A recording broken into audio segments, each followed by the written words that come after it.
at this.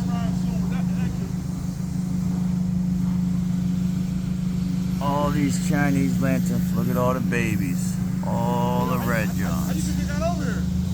Probably some shipping containers. Yep, more likely. See them crawling all over the place. Where they at? I just saw. There he is. Oh yeah. That makes perfect sense. Oh yeah. That's like I mean, who knows? It might have been a strong, long ass like storm that they just got caught up in, and they just, who knows? Right, could be. There's another Chinese fish that's inside lakes over here. It breathes quick too. I can't think of it right now.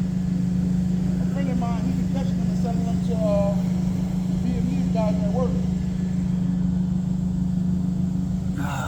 What? Catches what? It's fish that's over here, right over here. It's Chinese fish that's over here too. They're just like the lantern flies, like the Fish and Wildlife Service said, you catch them and kill them. Because they're killing a natural Yeah. fish over here. I can't think of the fish. They're gonna destroy.